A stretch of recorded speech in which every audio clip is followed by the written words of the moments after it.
Rebonjour, chers frères et sœurs. Nous sommes donc entrés avec la lumière divine, comme vous le voyez. Et là, le Seigneur nous présente les deux lueurs que je vous fais souvent, dont je vous parle souvent. Il nous les fait jaillir au-dessus de la photo de la Sainte Face. Regardez vous-même la lumière qui vient les lueurs au-dessus de cette photo de la Sainte Face. Je suis dans la maison. Et vous voyez vous-même comment cet endroit-là est illuminé à partir des lueurs de l'extérieur. C'est la lueur divine qui vient illuminer cet endroit comme ça, comme je vous montre. Oui, je vous ai toujours dit que c'est le petit point. C'est une inspiration forte qui vous dit, regarde, observez vous-même la lueur au-dessus de ce coin de prière. Et voyez bien comment le Seigneur nous présente cette lueur. Je me suis levé un peu pour que vous voyez très bien. Je suis toujours sur le canapé, mais je me suis levé juste pour vous montrer la présence de la lumière divine qui nous éduque, qui nous guide, qui nous inspire. Regardez, les rayons sont là. Et nous disons merci au Seigneur. Quelqu'un disait, Dieu est partout. Mais oui, il suffit qu'il décide de se mettre à un endroit, il est présent. C'est pour ça qu'on l'appelle qu'il est omniprésent. Regardez comment il envoie la lumière dans la maison. Nous sommes entrés. Et c'est de la baie vitrée que cette lumière pénètre la maison. Parfois, elle pénètre par là-bas. Et oui, et là voilà aussi par là-bas, pour illuminer tout cet endroit où sa manifestation se présente. Regardez vous-même comment la Trinité est en action sur moi, sa servante. L'étagère que je n'ai pas achetée.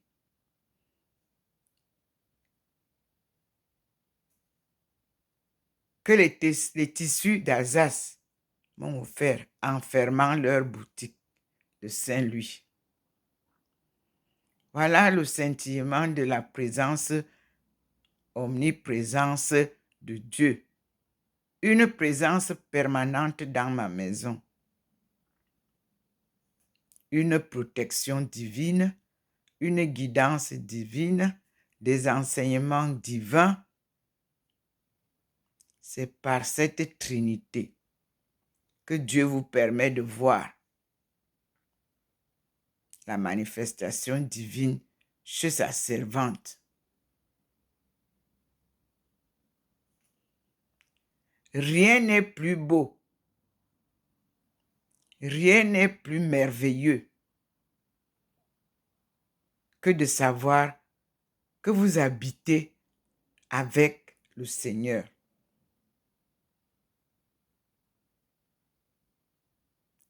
Et que votre parcours est sous son ombrage. Parce que quand vous priez, vous ne savez pas s'il a entendu ou il n'a pas entendu. Et voyez ce qui se passe depuis ce matin. Nous avons eu des prières hier soir. Quand j'appelle mon Seigneur, il me répond. Et je vais vous lire maintenant ce que j'ai reçu dans le livre que Madame Bifféré, Lydienne, m'avait donné, qu'elle disait que quand elle lit, là, elle ouvre la page, c'est seulement que ça la tape à terre avec des messages qu'elle ne supporte pas. Nous revenons confirmer que ce que je vais vous dire tout de suite, je suis devant le rayon du soleil. Non, non. Je suis devant le rayon de la lumière divine. On est d'accord? Je suis dans la maison. Donc, ce n'est pas le soleil dehors. C'est ici dedans. Donc, ce n'est pas les rayons du soleil. Parce que si c'était les rayons du soleil, ça devait faire le tour de toute la maison, non. Non, c'est ici. Le Seigneur s'est placé sur son Fils, sur la photo que le Seigneur Jésus-Christ m'avait offerte. Il me l'a offerte lors de ma première visite à Paray-le-Monial pour une série de conférences, de prières pour les familles du monde. Il y a eu plus de 5000 personnes. Et c'était ma première fois. C'était un monsieur appelé Charpentier qui m'avait donné le petit fascicule d'invitation à la gare de Montparnasse, où j'ai travaillé au-dessus au groupe Accord. J'ai senti que c'était un appel divin. Et j'y suis allée. Et les merveilles m'ont été révélées. La parole de Dieu est parole de vérité, mes frères et sœurs. Écoutons donc ce que me révèle le livre que je vous ai présenté tout à l'heure.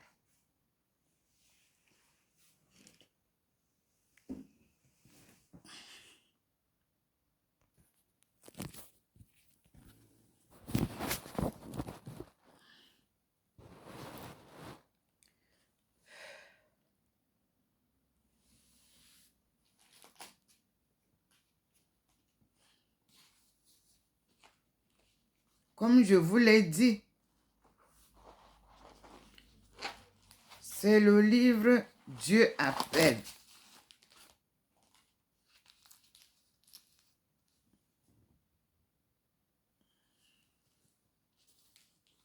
Première lecture. Page 84. C'est la lecture du 19 mars.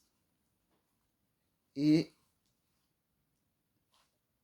il dit courage. Titre. Je suis là. N'ayez pas peur. Êtes-vous vraiment dans une attitude d'absolue confiance devant moi? C'est Dieu qui demande. Je suis un Dieu puissant, en même temps qu'un ami humain. À la fois si complètement humain et si complètement divin. Confiez-vous seulement. Je ne puis pas. Je ne veux pas vous faire défaut. Tout est pour le mieux. Courage. Nombreux sont ceux qui prient pour vous. Merci Seigneur.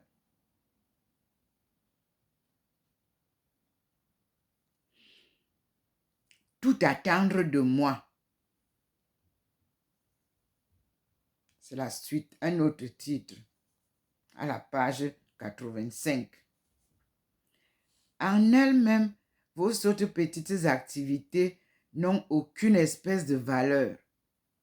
Mais lorsque l'inspiration vient de moi, tout prend de la valeur, qu'il s'agisse des choses en apparence, les plus insignifiantes ou, au contraire, les plus importantes.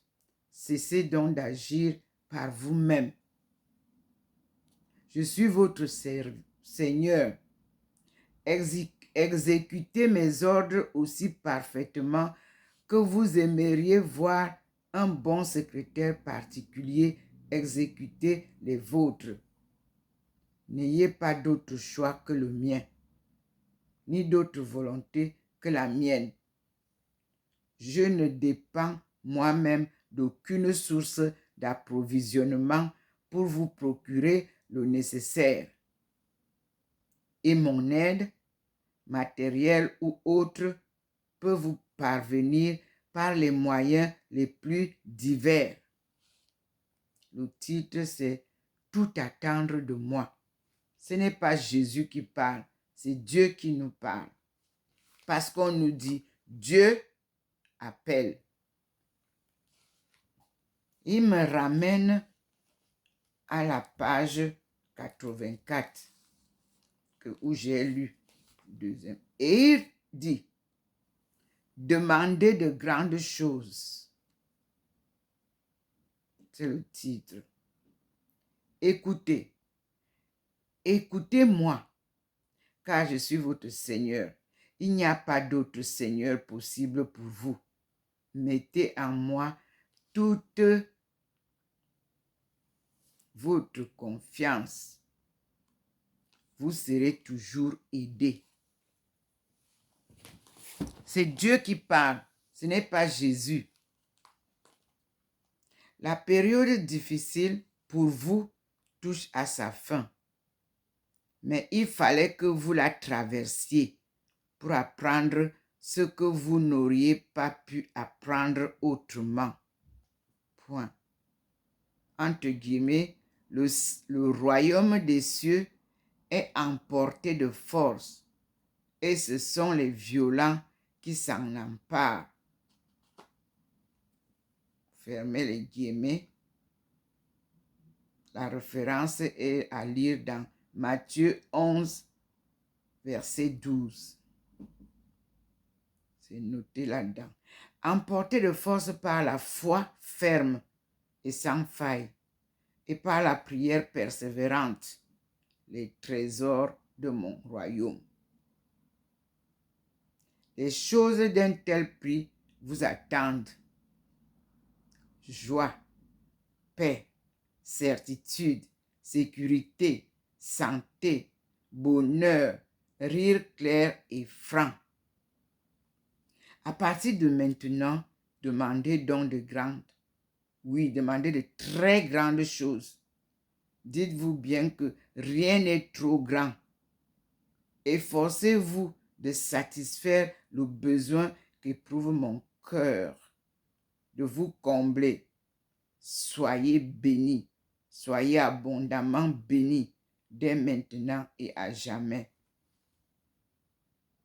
Point d'exclamation, point, paix. La plus grande chose que je demande au Seigneur aujourd'hui, c'est de ne plus permettre à aucun méchant de faire du mal à nos enfants autour du monde.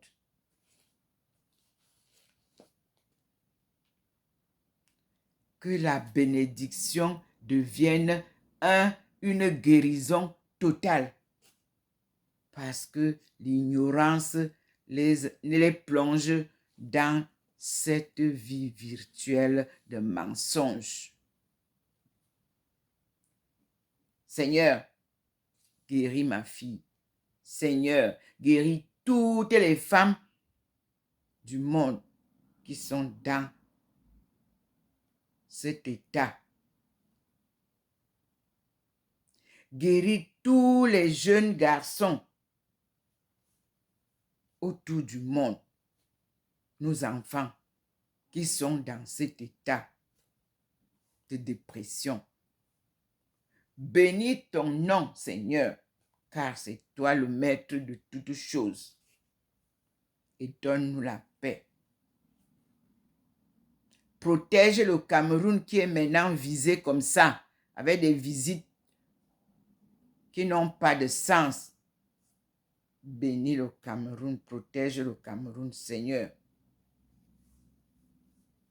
Apporte la paix et la sécurité dans ton berceau de l'humanité. Protège le peuple français, Seigneur. Donne-leur la foi en toi et qu'ils reprennent la vie de prière. Puisque nous venons d'écouter, là où j'habite ici, moi je ne savais pas qu'il y a eu des situations comme ça et que les gens priaient effectivement. Alors Seigneur, merci.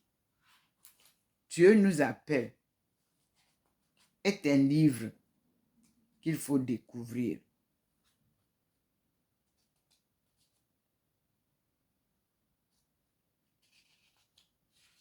À la page de revoir, Josette écrit en août 1995. Rien ne pourra nous séparer de l'amour de Dieu manifesté en Jésus-Christ notre Seigneur. Romains 8, verset 39.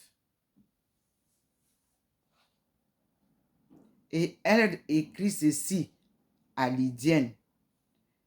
Pour toi, chère Lydienne, c'est-à-dire Lydienne Biféré, avec tous mes remerciements pour ton hospitalité si cordiale et tous mes vœux les plus riches bénédictions de Dieu dans tous les domaines de ta vie et celle de ta famille, avec affection fraternelle en Jésus-Christ.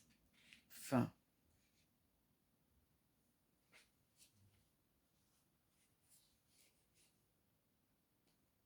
Cet ouvrage était écrit en anglais. Ça a été une traduction en français par Géofranc, pasteur Georges F. Grosjean. Et il cite à la première page.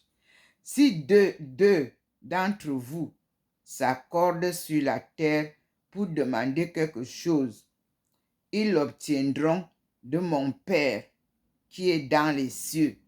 Car là où 2 ou 3 sont réunis en mon nom, je suis au milieu d'eux. C'est le Nouveau Testament, Matthieu 18, verset 19 et Matthieu 20. C'est Jésus qui dit là.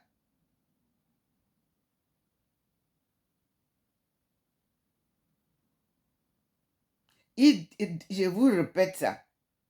Si 2 d'entre vous s'accordent sur la terre pour demander quelque chose, ils l'obtiendront de mon Père qui est dans les cieux. Car là où 2 ou 3 sont réunis en mon nom, je suis au milieu d'eux. Ce n'est pas Jésus qui fait les miracles seul. Il les fait avec la puissance et l'accord de la volonté de Dieu.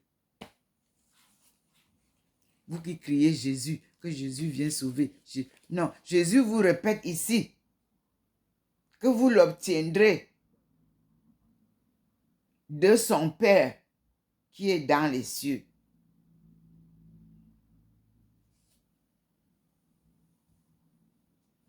Invoquez-le, Jésus. Mais sachez une chose, tout vient du Père.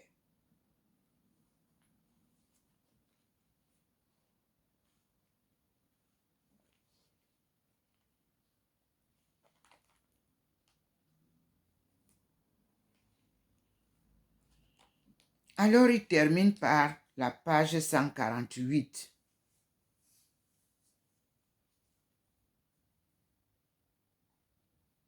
Savoir, oublier et se décharger. Ne regrettez rien, pas même vos péchés et vos échecs. Lorsqu'on admire du haut d'un sommet les splendeurs d'un panorama grandiose, on ne pense plus aux pierres du chemin ou aux faux pas et aux trébuchements, ni même au monde de lassitude et de défaillance qui ont marqué l'ascension. Qu'il en soit ainsi pour vous. Respirez à plein poumon, tel un air vivifiant. Les grâces nouvelles qu'apporte avec lui chaque jour qui se lève. Oubliez tout ce qui est derrière vous. Confère Philippiens 3, versets 12 à 14. Entre parenthèses, la référence. L'homme est ainsi fait qu'il peut porter le poids de 24 heures, mais pas davantage. Dès qu'il s'obstine à vouloir se charger du fardeau des années passées et des jours à venir, ses reins le trahissent et il s'effondre. C'est pour le fardeau du jour seulement que je vous ai promis mon aide. Pour ce qui est du passé, je vous en libère. Lorsque donc que vous vous obstinez dans votre égarement à vous en charger toujours à nouveau, vous m'offensez en m'appelant à l'aide. À chaque jour suffit sa peine, dit Matthieu 6, 34. Au réveil donc, entrez avec confiance dans la journée qui commence. Le marcheur ne s'encombre pas des choses inutiles qui commencent. Le marcheur ne s'encombre pas des choses inutiles. Auriez-vous pitié de sa peine si, en route, il refusait de jeter ce qu'il lui faut remplacer? C'est pourtant ce que fait bien souvent l'homme. Quand il s'agit de la vie quotidienne et de ses peines ou de ses obligations, comment dans ces conditions s'étonner qu'on aille si souvent ici-bas la mort dans l'âme découragée. Quant à vous, ma fille, vous n'agirez pas ainsi. Merci Seigneur. Mes frères et sœurs, je viens de lire plusieurs sujets. Vous aussi, écoutez bien tout ce que j'ai lu. Analysez. Est-ce qu'il y a un seul mot méchant ou bien qui nous assomme? Non. Donc, elle avait raison, Lydienne, de dire que le livre-ci ne lui était pas destiné. Il m'était destiné, mais comme ça s'est trompé de porte, elle a dit, viens récupérer. Et j'étais partie à l'ambassade récupérer. Et ça me guide tous les jours. Vous-même analysez. J'ai choisi des lectures selon la guidance de l'inspiration divine.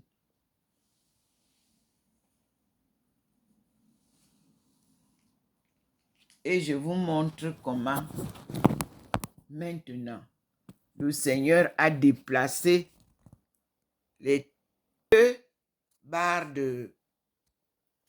d'illumination, cette fois-ci sur et les enfants qui sont morts et Saint Joseph et la Sainte Vierge qui y est.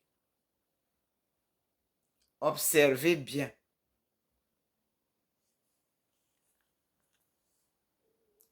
Et nous allons voir qu'est-ce que le Seigneur nous dit concernant son déplacement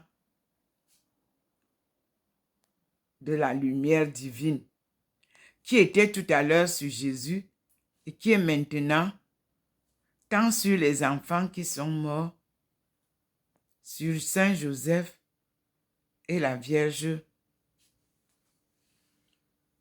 Notre-Dame de délivrance, ainsi que la Vierge de Fatima.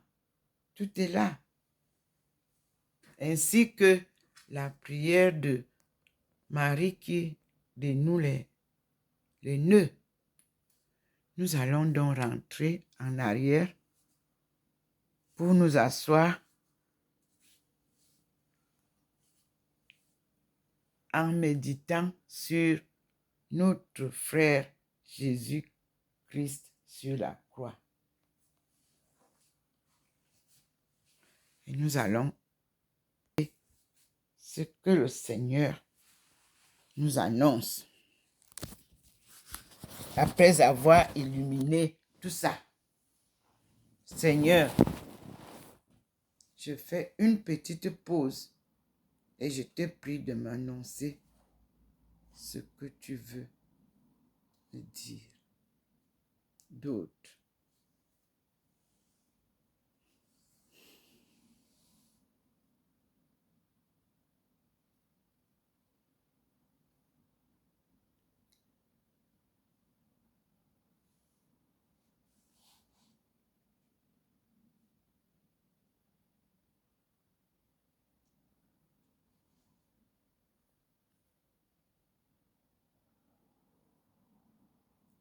Observez au-dessus de moi la lumière divine.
Le Seigneur nous invite au volume numéro 3, numéro 1, bulletin du Fonds de développement des Nations Unies pour la femme, l'UNIFEM, où j'avais été coopté pour préparer la venue des femmes au rendez-vous de 1995 et où les paroles des femmes ont été entendues à Beijing 95. Ce qui m'avait été donné comme devoir, c'est de poursuivre cette course pour que, à l'aube du 21e siècle, nous puissions modifier le développement pour le 21e siècle, c'est-à-dire les femmes.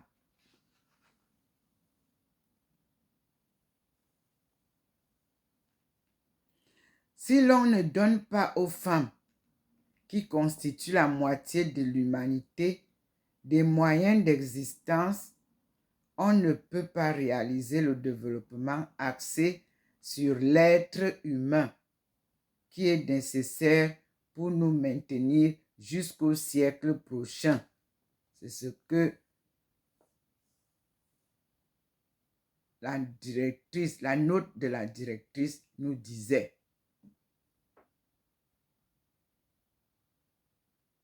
Elle prenait fonction en ce temps-là. Et je cite. En 1995, le sommet mondial pour le développement social, la 4e conférence mondiale sur les femmes et le 50e anniversaire des Nations Unies offriront aux femmes la possibilité de réaliser les objectifs de développement non atteints et d'élaborer un agenda des femmes pour le changement. En tant qu'organisme autonome des Nations Unies qui représente la voix collective des femmes et qui a surgi directement du mouvement international des femmes, l'UNIFEM s'occupera activement de façonner cet agenda pour le changement. Au cours des dernières années, l'opinion mondiale s'est concentrée sur les conférences des Nations Unies pour trouver des solutions aux problèmes mondiaux. Les femmes ont joué un rôle primordial dans plusieurs d'entre elles en réussissant à intégrer leurs préoccupations dans l'agenda international. Tout récemment, la conférence internationale sur la population et le développement a reconnu que les femmes jouaient un rôle essentiel dans la recherche de solutions aux principaux problèmes de développement. Pour que l'éloquence du mouvement des femmes à ces conférences internationales ne soit pas vaine, nous devons relever 2 défis urgents. Premièrement, maintenir l'élan de ces conférences depuis la conférence des Nations Unies sur l'environnement et le développement jusqu'à la 4e conférence mondiale sur les femmes. Deuxièmement, renforcer le rôle d'UNIFEM en tant que défenseur efficace des femmes pour lui permettre d'aller de l'avant. À ce stade de l'histoire humaine, la société est confrontée à plusieurs crises. 2 points. Celle de moyens d'existence durable dans un environnement qui se dégrade, celle de mouvements massifs de population s'inscrivant dans une migration internationale, celle de nouvelles formes de pauvreté dans le cadre de la restructuration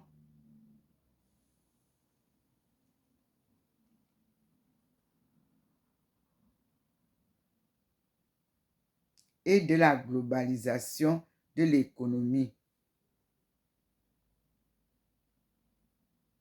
et celle de la désintégration sociale et du conflit dans des sociétés polarisées en fonction des genres, des races et des classes.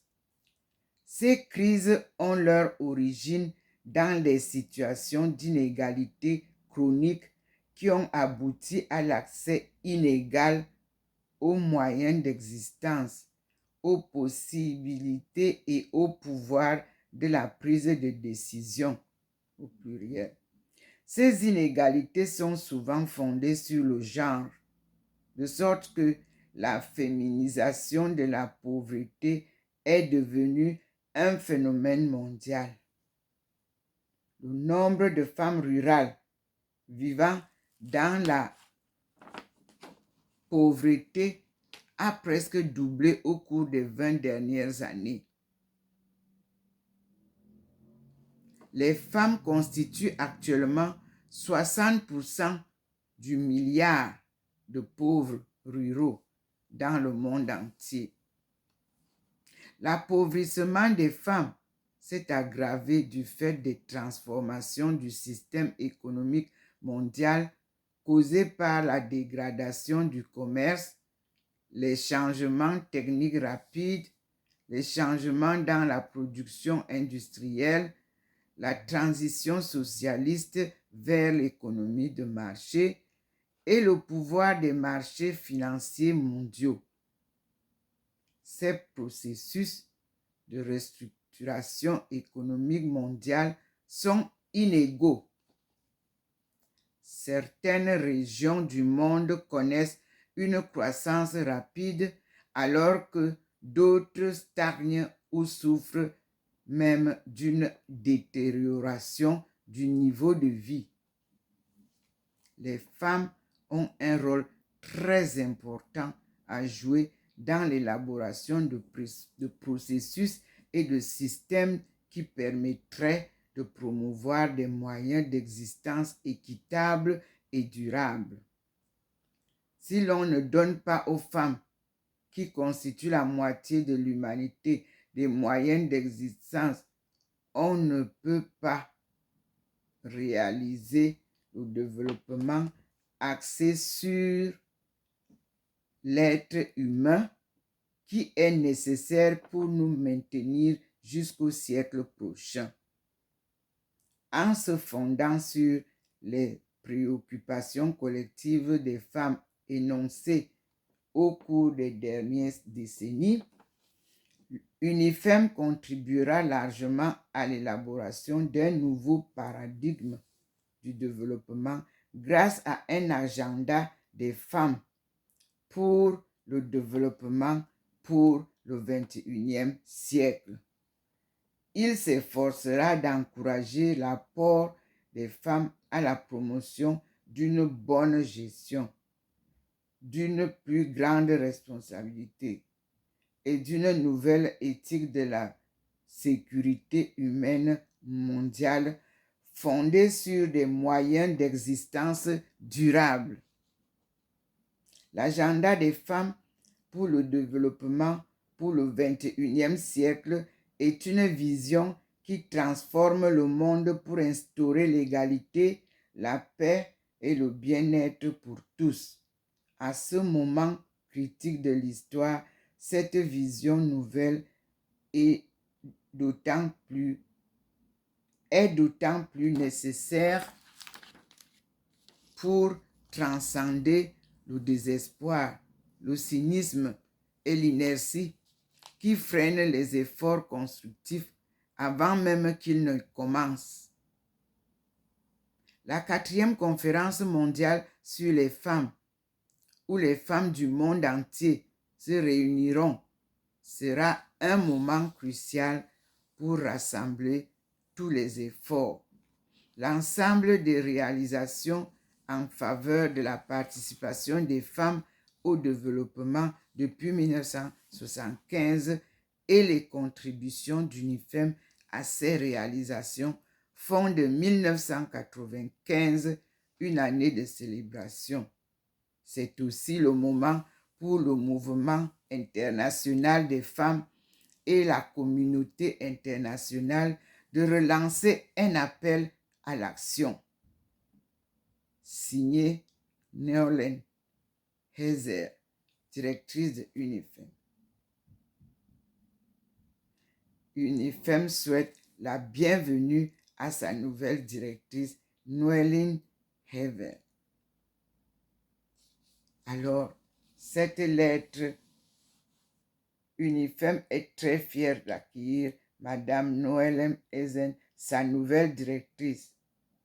Madame Nouelen a pris ses fonctions à UNIFEM en octobre 1994, après plus de 10 ans passés au programme pour la femme et le développement au Centre de développement pour l'Asie et le Pacifique à Kuala Lumpur, Malaisie.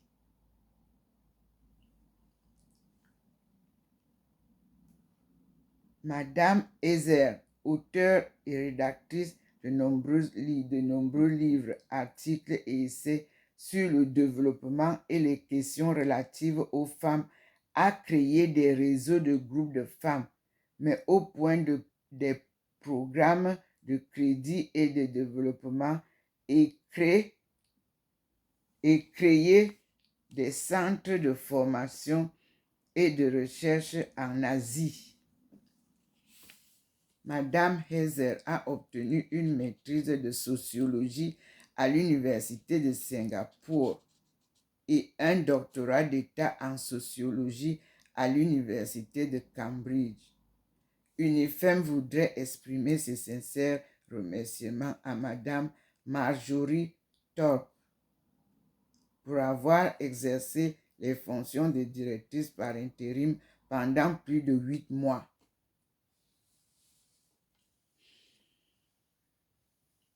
Voilà. Alors nous, dans ce qui est considéré comme agenda,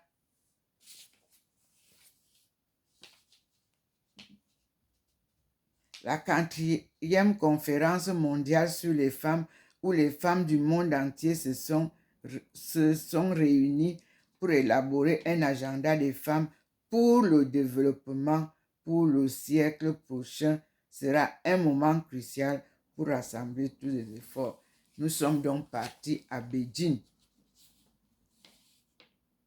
Et nos sujets étaient 1. Modifier le développement pour le 21e siècle. 2. Les femmes au niveau local, la parole des femmes. Les femmes au niveau local trouvent des moyens nouveaux de changer les politiques. Une entrevue avec Lana Finiki. Goods. L'Afrique avait pour voix. La voix des femmes africaines sera entendue au sommet social et cela s'est fait. Dignité et notre réclamation de la dignité, une vidéo cassette sur les femmes africaines en période de crise est mise en circulation pour sensibiliser, l'opinion et recueillir des fonds. Asie-Pacifique, un atelier encourage l'apport des femmes à l'élaboration des politiques, apporte des secours aux femmes au Cambodge. Le développement intégrant l'homme et la femme rappelle la contribution des femmes. 10.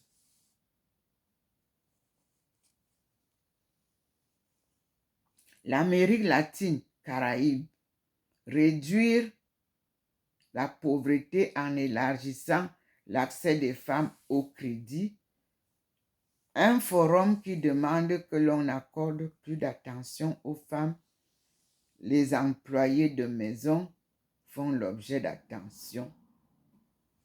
Il n'y a pas le point 9. Innovation, initiative.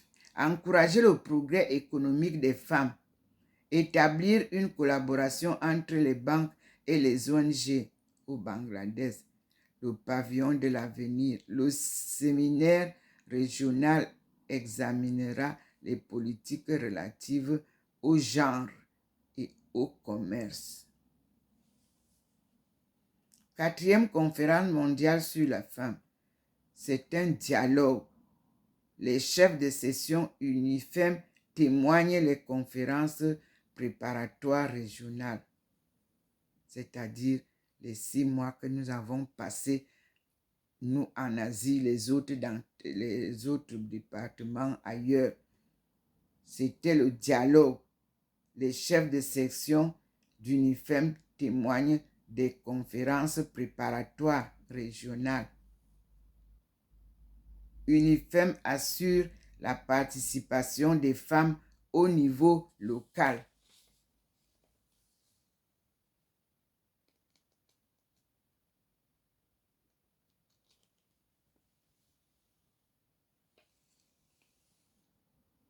Donc, au sommet mondial pour le développement social, il faudrait susciter le débat social, inscrire les femmes à l'ordre du jour, les recommandations d'UNIFEM pour le sommet mondial pour le développement social. Voilà, ça c'est un journal des publications d'UNIFEM sur les femmes et le développement. UNIFEM étant bien sûr le bureau de la femme au sein de l'UNIFEM.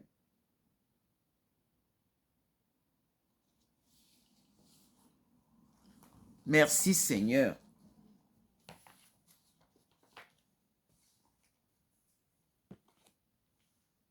Et le Seigneur nous rappelle l'économie, la réforme économique aujourd'hui. Publié en 1993, il est en anglais, je cite, Economic Reform Today. Africa. Economic policies to improve competitiveness. C'est là où je prends. Et nous allons nous poser la question. Qu'est-ce qui a été fait pour l'économie, la réforme économique en Afrique afin d'atteindre l'économie, afin d'improver, de développer, de dynamiser la competitiveness, la compétition. Excusez-moi, je parle en anglais. Et il y a un choix. Et quel est le choix? C'est toujours l'UNDP qui nous apporte ça. Il faudra faire un choix. Et qui doit faire le choix? Et pour qui doit-on faire le choix? The Human Development Magazine. C'était écrit en décembre 2000. Et je cite, Recovering from Conflict.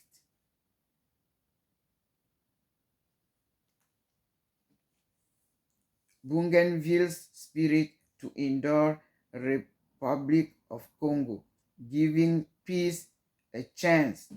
Guatemala, building health and security. Azerbaijan's displaced people seek a new life. Lebanon's quest for peace. Special event, Race Against Poverty and HIV AIDS. We have some exclusive interviews. World leaders on poverty, HIV AIDS. The digital divide and the United Nations. The digital divide and the United Nations. From Algeria, Bangladesh, Czech Republic, Japan, Mozambique, Nigeria, Norway, Paraguay, Senegal, and United Kingdom. Vous n'avez pas entendu le Cameroun dedans. Okay. So, it is a good essay of crisis and development that will be made. This is very important to understand that women are involved in development process. And also to notice that industrial Africa need equal partners. Newsletter of the Alliance for Africa's Industrialization, published by the United Nations Industrial Development Organization, number 3, in 1999, was a conference held at Dakar. Africa invites equal partners. Then what happened there is what we are facing today. High risk.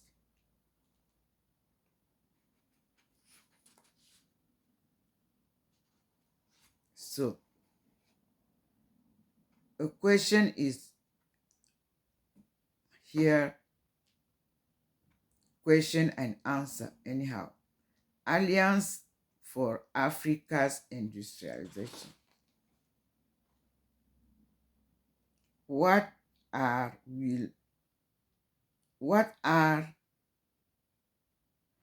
areas will AAI concentrate upon? What are the aims of AAI? Why was AAI created? How will AAI ensure African ownership? Brothers and sisters, God will help us. Let us pray and say thanks to Him. Everything I do, I do it in the name of the Lord. Nothing else.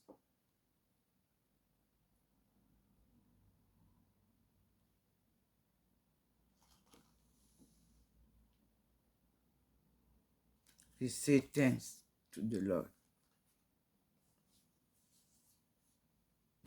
I'm Dr. Ndomo Melingi Therese Aisha. I thank God with the benedictions that you see upon me there, and with the light that He covers me with, to share with the whole world, all the nations. Let us pass to the new video if He wills. And before we pass, I show you that the light also finished. Why? We end our video. It is an inspiration that we follow the hand of God. And we come here in front of the Trinity. God Father, God Son, and God Holy Spirit. And we say thank you, Lord, for your presence. We are today, July 16th, 2022. Amen.